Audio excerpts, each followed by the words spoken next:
Hello, my name is Scott Hamilton and welcome to The Third Half. As our regular listeners will know, The Third Half is a not-for-profit platform where we explore the intersection of people, planet and progress through conversations with people who continue to challenge, create and inspire. That's you, Brian. That's where you smile and nod. That's me, is it?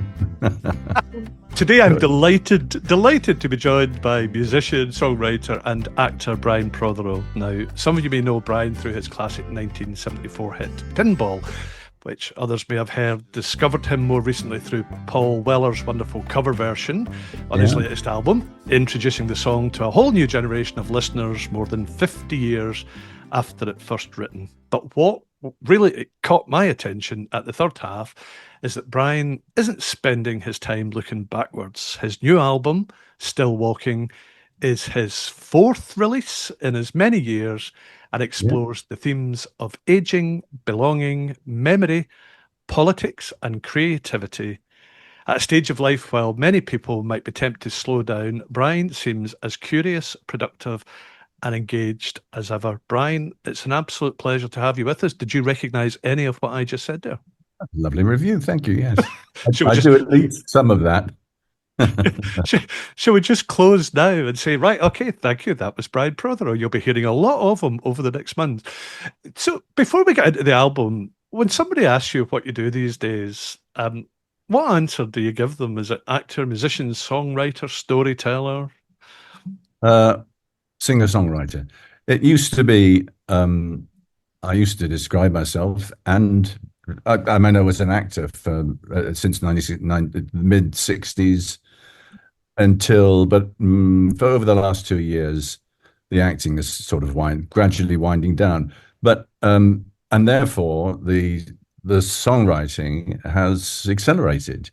And as you say, for the last 4 years, I've been working with a pal of mine called Julian Littman, who is a multi-instrumentalist and producer, plays for Steeleye Span, and and I have to have a song on the go at any given time, just to stay sane, really.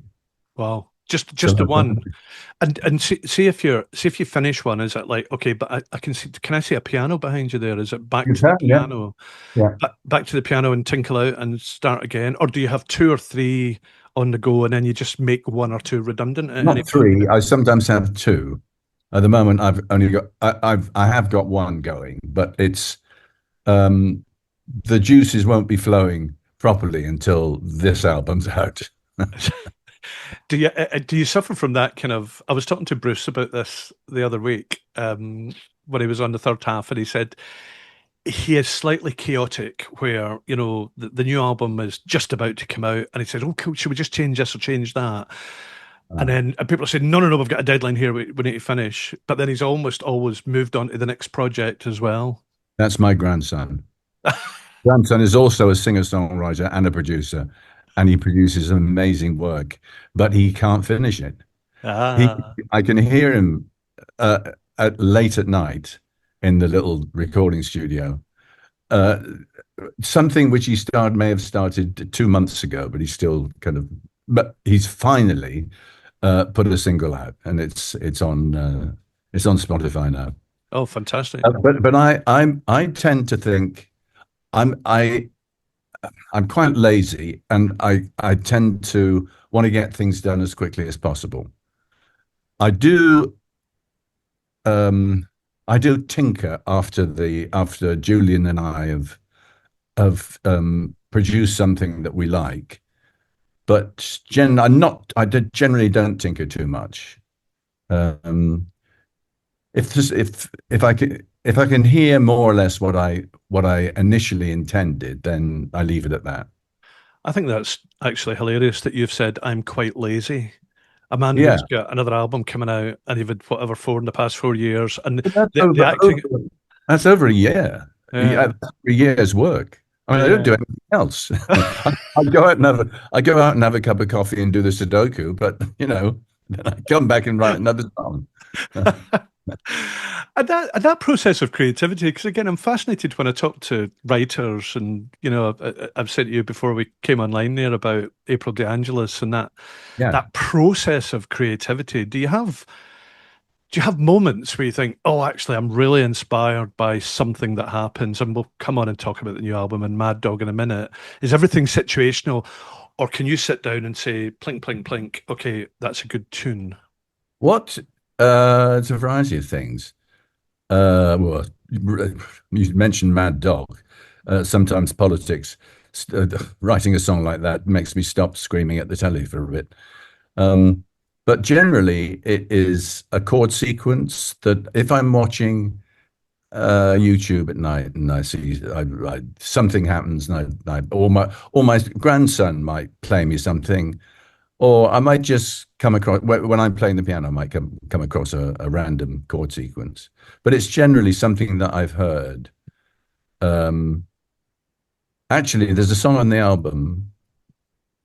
I was obsessed for a while with Jose Feliciano's version of "The Thrill Is Gone" because there's a chord. It's quite a simple blues, but there's a chord in it which is very, very unusual as far as I'm concerned. It's still very simple, and I became obsessed with this and wrote a song which is sort of in parallel, which is on the album, called "Winter in My Heart," and it's got this. It's in the same key, but it has a different flavor to it. Mm. So something like that. Um, or I might go back and listen to, I don't know, James Taylor, Stevie Wonder, Sting Yeah. occasionally. Yeah. And something like, oh, I could do something like that. But actually, the thing, as you mentioned, the main thing has been aging Mm. that's given me the inspiration. Losing friends, your body not working as it used to work, the anticipation of death. My wife says, don't write another death song, please. I try and keep them as light as possible. Your dinner party's a scream. Everybody comes round and says, right, everybody, I'm going to get my album. I'm going to get my guitar out and play a couple of ditties for you. And the wife says, "Oh, right, I'll go and put the kettle on." Yeah. Well, it's got to be faced, and it's, I'm in my 80s now, so it's going to be inevitable. I heard a doctor on a podcast a few weeks ago giving the advice that everyone has a last decade, and the secret to have a successful last decade is to plan for it. Um, I think I have unconsciously been planning for it since my 50s, just by keeping fit, really, and keeping active. And but yeah, but you have to talk about it too, because It's real. it's real. Well, do you know, I didn't say this to you off air there, but people often ask, why is this podcast called The Third Half? Yeah, And my answer tends to be because it doesn't exist, and people say, oh, you're now in the third quarter, heading yeah. into the fourth quarter. And the only problem with that is that, after the fourth quarter, you die. And that's a desperate thing. So the third half is about people keeping going and in their career and whether they have pivots and do things slightly different from before. Yeah. It's not that life sort of becomes less interesting as you get older. We just look forward to different things, don't we? Yeah, we do indeed. Has, Staying has, warm at the moment. yeah, Staying cold, I mean. Staying cool. yeah, yeah. And staying upright. Staying upright and staying cool. I didn't see those on the new album. I saw lots of other titles. So it's almost like Still Walking is like rather than an album title. It's almost like a philosophy, isn't it? And Yeah. has aging changed you, or do you think it's made you more honest when you're writing? Honesty gets you so far. But I've got a kind of surreal thing in me. But well, the truth is that I'm 2 years younger than Paul McCartney. So of course I was hugely influenced by the Beatles, particularly Sergeant Pepper. I was an actor at the time in Lincoln in a company, and it was a very hot summer, And I spent a whole afternoon listening over and over again to Sergeant Pepper. And that sort of, it made such an impression on me. It was the eclecticism, Hmm. uh, that the unexpectedness of it all. It was like nothing else that we'd heard at the time. I'm sure that people of my age will say the same. Um, so I love to write in different styles. If I've written a rock and roll song, I'll do something quite different. I can't do the same thing over and over again. It Hmm. has to. And it's quite interesting that there's a few times there that you've mentioned I listened to something and it inspired you to write almost like that plus one, you Yeah. know? Go back to Sergeant Pepper's and, various other things that you picked up. And do you still feel like that? Would you listen to Radio 6 and something would come on the radio and you think, well, that's quite interesting. How can I feed that back into my. I don't do that. No. The only thing, as I say, I sort of I have an hour of before I go to bed. I go to bed about half past midnight. But for an hour in that, generally watch a bit of Christopher Hitchens and a lot of music, and that sort of starts me off. And because it's late at night, I think it sticks more than usual. Hmm. Did you go back and watch yourself on Top of the Pops from 1974? I was watching it last night.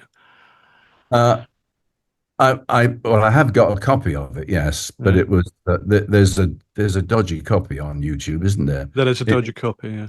yes, and I think it's got a logo on it, which interferes with the quality. I don't know why they've done Yeah. that, but Uh, it does make me cringe a bit to listen to that version because I was so nervous, and in those days uh, you had to play and sing with the Top of the Pops orchestra. ah, So the day before on the Wednesday, you have to go in and play and sing and do the backing track. You couldn't sing to a backing track in those days. Uh, yeah. so I wasn't really happy with the sound. And on the original, the sax solo is played by a jazz man called Tony Coe, who's dead now. Um, but he came into the studio, top of the Pops studio, to play the solo. He'd completely forgotten the session that he did. It was only a few weeks before, and he had the song was not familiar to him at all. So he just kind of went for it at the last minute.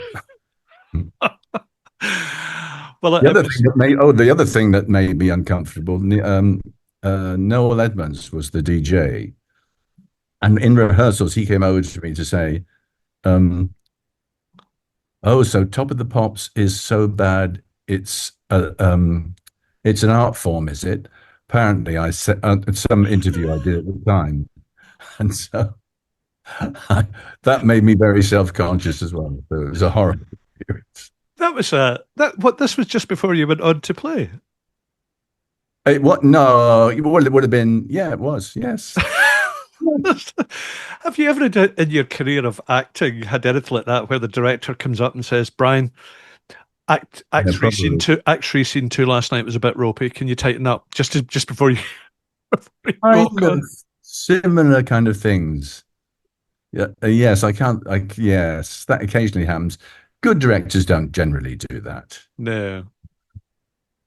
but I can't think of an example, but I'm sure it has.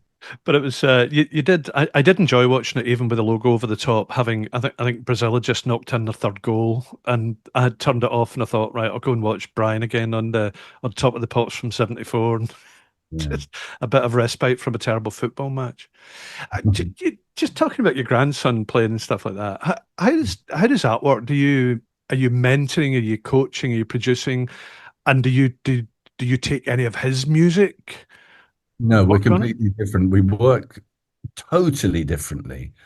We have the same computer software, which is Logic X. Um, and but I mean, when in the 70s when I was recording, it was 16 track tape. You had to go into a proper studio and very, very expensive. And 16 or eventually 32 track. But these days, I mean, you could just have one of these that we're talking on now, and you've got more power in this with the particular software than there was ever available then. And so, but I still kind of work in the same way, in a way. Um, but my grandson, Theo, um, I watch him working and I have absolutely no idea what he's doing. So he'll go blah, blah, blah, blah, blah, blah, blah, blah, and something will appear on the screen that I don't recognize. I don't know how he did it. I don't understand what it is. Music. I mean, it's just a totally different thing that he does. Which is fascinating. But he produces some lovely things. He's influenced by Stevie Wonder, by Michael Jackson particularly, and his improvement as a musician has been pretty spectacular. He'll be 20 this month, and he went to a very good music college in East London called Elam, and that did him the world of the good. He applied and didn't get in it for the first time he applied, but then a friend said, "Oh, just apply again.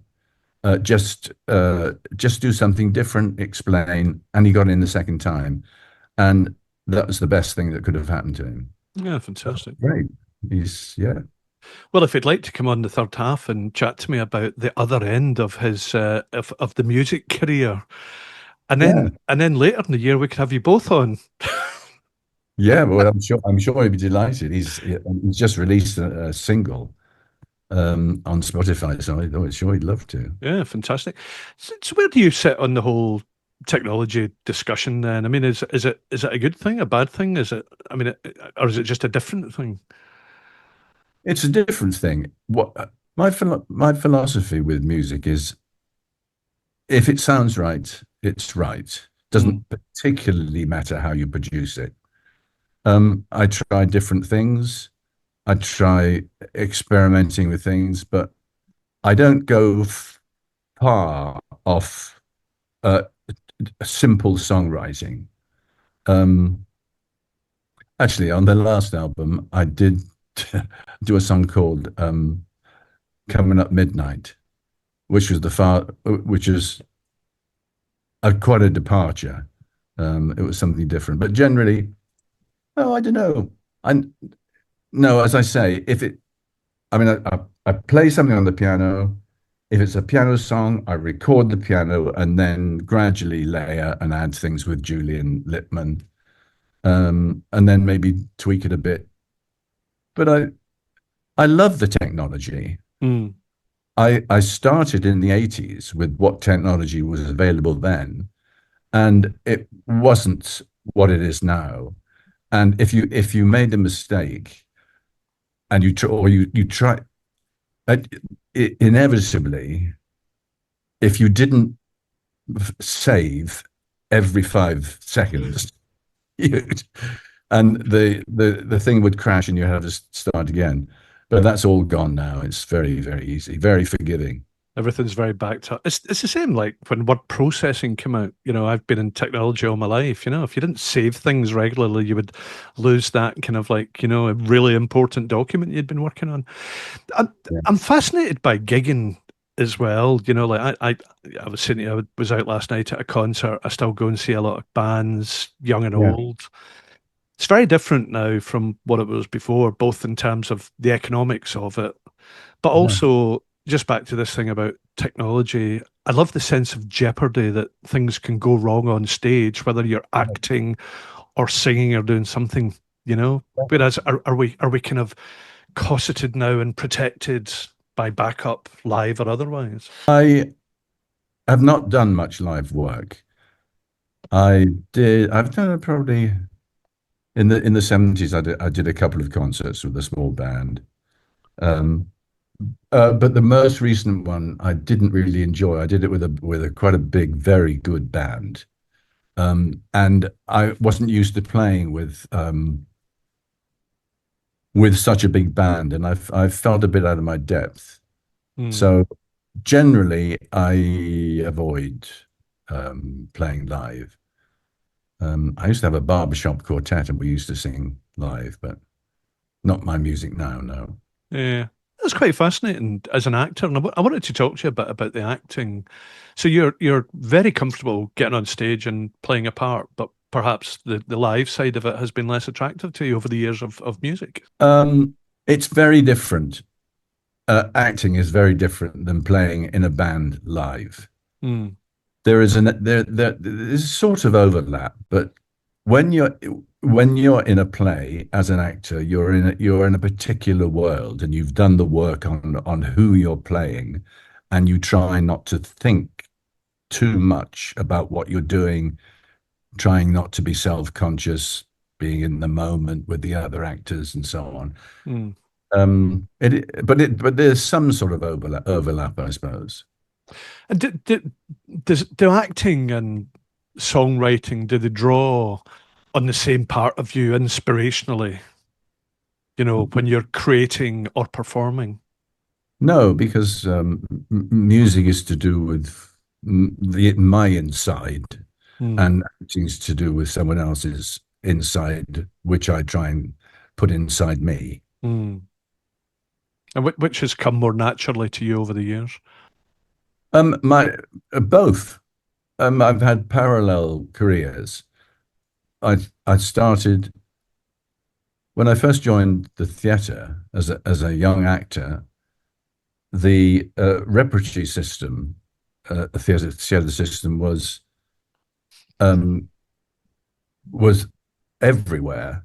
So you could join a company, as I did, for up to 2 years, 18 months, and it felt like a proper job. And you'd learn. I didn't go to drama school, so I just Mm. learned on the job performing different things.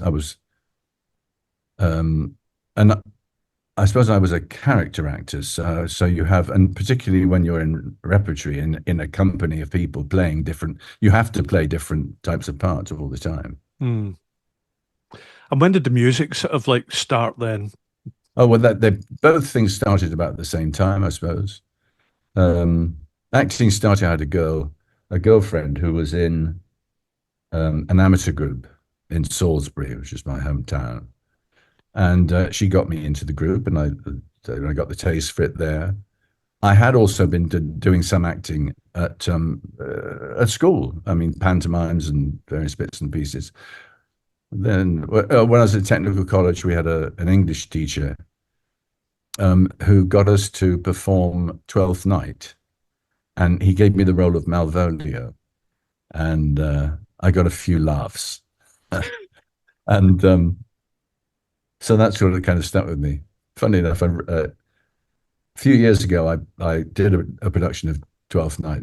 It's one of the most enjoyable things I've done. But I thought, when my agent phoned me and said Twelfth Night, I thought, oh, at last I can play Malvolio. They offered me Feste. Ah, So I played Feste. I was very glad I did, because it was terrific. It was good. But I've never played Malvolio. you didn't spend every night looking across the stage thinking, well, actually, that's the part I really wanted to play. No, I didn't, because I hadn't anticipated how enjoyable Feste would be. Yeah. It was kind of slightly enlarged to the way it was usually done, and yeah, no, I had a great time. No, I didn't mind it, and there was a very good active friend of mine who was playing Malvolio, who was very good. Yeah. Bad, That'd have been different. a little bit different, yeah. But it's good. I think it's interesting, modern interpretations of old classics. And again, we were talking off the air there about, GNS and, Yeah, Broadway version of Pirates and Hot Mikado, and like everything I has a saw kind of I saw modern spin. uh, Tim play Pirate King. Kevin Kline. Kevin Kline. Oh, Kevin Kline. Tim Curry. I saw Tim Tim. Curry. Yeah, Wow. That he must was, have been fantastic. he was fantastic. Yes. Yeah. The one that stuck in my mind was Kevin Kline as a Pirate King, and Linda Ronstadt Oh, yes. played Mabel, which was fascinating. Yeah. So, come on and talk about some of the tracks. When I was listening and going through some of the tracks, one that really jumped out at me was "Belong." Yeah.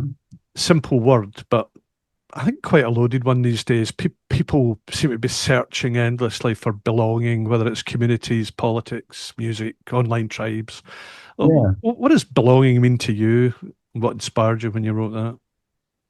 Um, uh, Doing something that is in the center of who you are.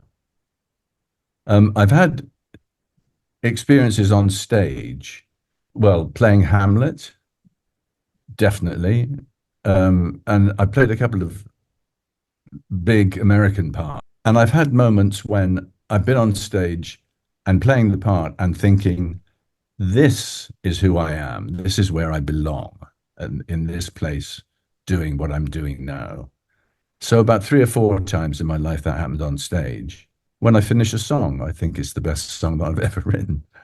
Actually, it's not always true, uh, but I belong to music. I play the piano every morning, Mozart, Chopin, and various other classical pieces as well. I've been doing that for the last 8 years. I can't remember. Um, but that's a great part of my life. That's where I belong as well. Mm. And belonging is where you are, who you are, Yeah. what the center of what's inside you.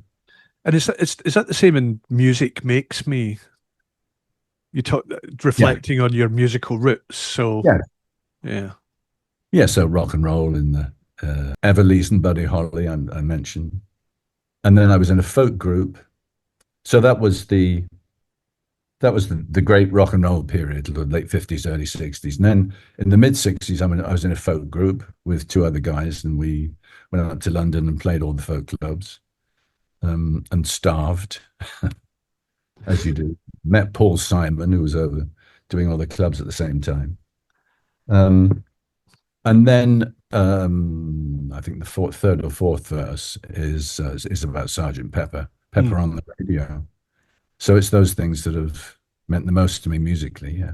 Yeah. Do you still I've go and met, see? Do you still go and see a lot of theatre and music? And are you a twitchy audience member, or do you get engrossed? oh, I get engrossed, but I haven't been for ages.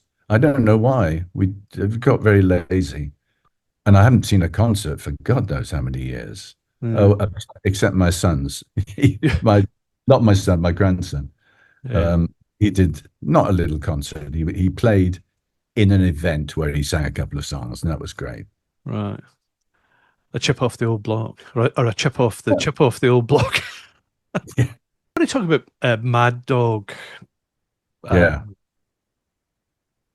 I mean, it's difficult to have the conversation without it getting political, isn't it? It's not a work. It is political. It It's a is political. political, yeah. It's not a nostalgic song, like here back to my kind of like roots and everything like that. So, I oh, In his first term, Trump, I wrote I started a song with I think the first verse as a sort of aggressive rap, um, but I was never happy with it, so I never finished it.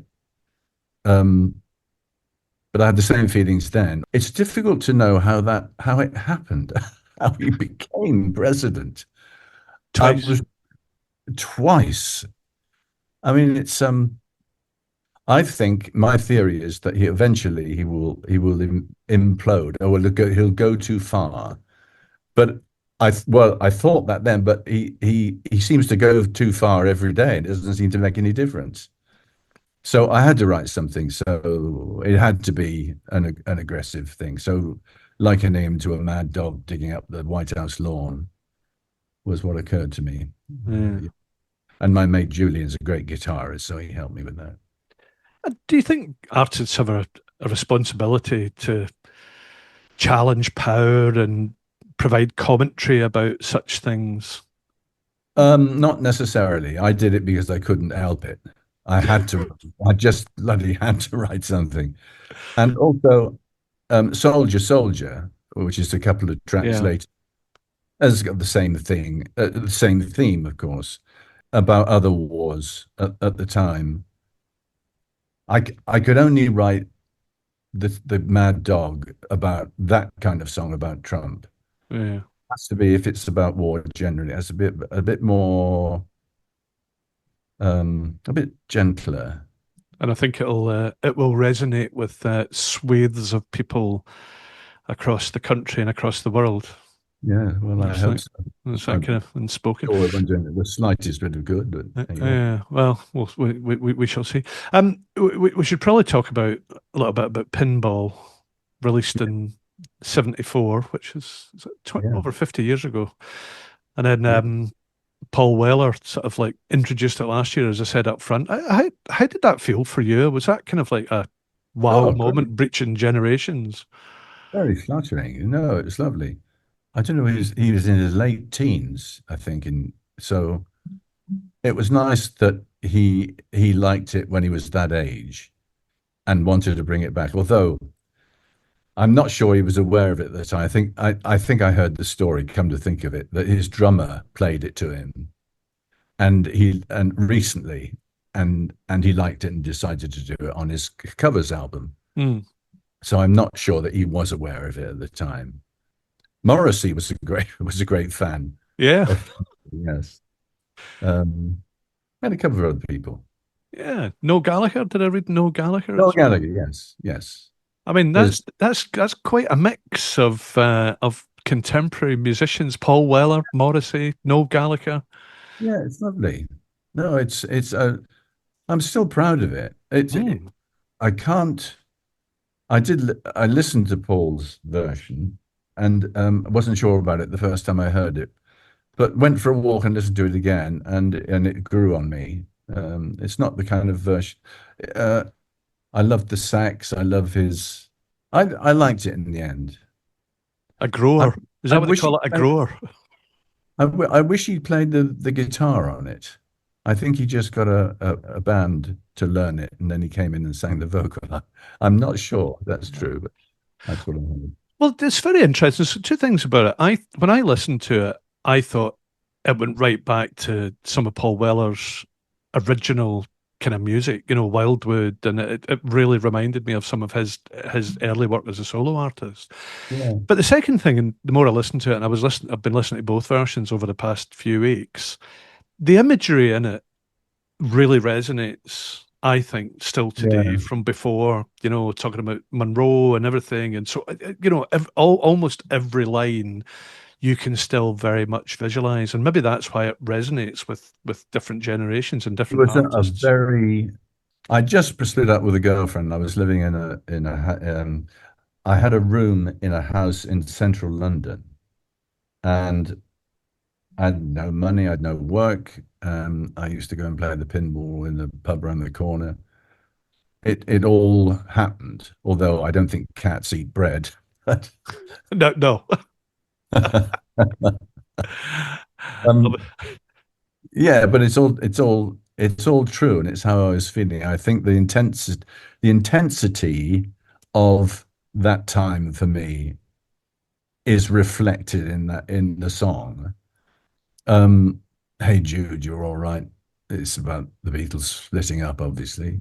Yes, but I'm surprised that and really thrilled that I can't believe it's lasted for 52 years. It and put on various compilations, and yeah, it's very flattering. It's lovely. Have you heard any really rubbish covers of it and think, Oh oh, yes. Oh yeah. I'm oh yes, on YouTube, someone's pointed out a couple.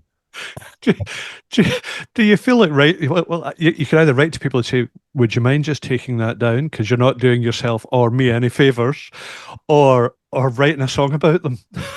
Thing is, I think it's quite a difficult song to reproduce. There's no chorus. It's just a sequence of verses. Yeah, yeah, yeah, Anyway, yes, I have heard some. yeah. So listen, we're kind of coming up to end of time here, and I always like to ask guests a few exposed questions about Mm. them. Okay, so bear with me here. What's the most un-rock and roll thing about Brian Protheroe? There's a Mozart piece that I play, which I absolutely love, and it's nothing to do with rock and roll. Although I suppose Mozart was the rock and roll of his time in a way. That's the only thing I can think of. Anything outside of music? Well, acting. I mean, I love Shakespeare, performing Shakespeare and Chekhov to some degree, but Shakespeare particularly is the most extraordinary experience. It's very far from rock and roll. Maybe I'm. It kind of is, but I've done so much Shakespeare, and everything I've done has been revelatory and very satisfying. I played Hamlet when I was 26. I played Macbeth twice. I played all the leads in Midsummer Night's Dream, Oh. the two lovers. And Have you played Bottom? I haven't played Bottom, no. Oh, well, I played Bottom on the grounds of Windsor Castle, so I have one up on you there. You have, yeah. I was hoping your un rock and roll thing would be, well, I like to go down to the Dog and Duck on a Tuesday night and play darts for an hour or something like that. But No, I don't play darts. No, I can't think of anything else particularly. I suppose, yes, some music and Shakespeare. I suppose, yes. I can't think of anything else. Who's the? Would be prompting me. Sorry, say again. If my wife was here, she'd be prompting me now. But I can't think of anything. Who's the most underrated songwriter of your generation? I can't think of one. My attention has always been on the great songwriters. Paul Simon, particularly, the Beatles. Do I know anyone? There are a couple of writers from the early days whose names I can't remember because I'm very old, who have died young and have not achieved the possibilities that they should have achieved. But I can't think of. Was it Joplin and Hendrix and everybody? What was it? 26? What was the age that? 26, yes. He died when he was 27. That's the 27. year most of those people burnt out at 27. Yeah. Can't think of any others. It feels very strange. Brian, listen, it's been lovely talking to you. We've built the third half on the belief that interesting chapters happen after, the bit society traditionally celebrates. So listening to Still Walking and hearing you talk today, it feels like you're still writing new chapters rather than reading old ones. So I've got one final question for you. When people listen to Still Walking, what do you hope stays with them after the music stops? The urge to play it again.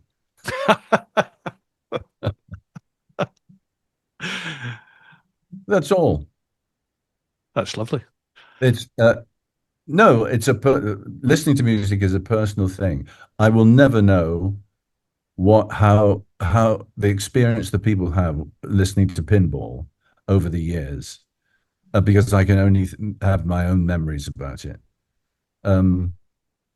So all I can say is I hope that when they listen to it, they'll have the urge to play it again as soon as possible and share it with their friends. Yes, of course.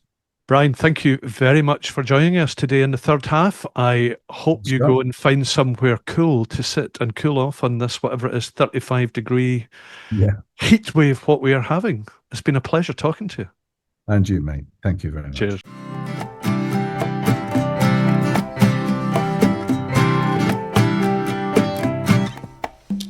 As I watch the moon rising, I find it surprising I'm still walking. I feel time moving on, but I'm still feeling strong and I'm still walking, yeah. Well, I don't mind the rain as it falls on my brow, but the winter wind's a little colder now. And lately I've started to wonder how I'm still walking. My mind is confused and my friends I am losing, but I'm walking.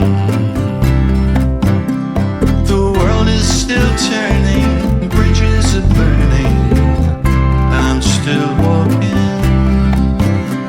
The thrill of the chase, the beat of the drum, I've run my race and I'm heading for home, back to the place where I'm never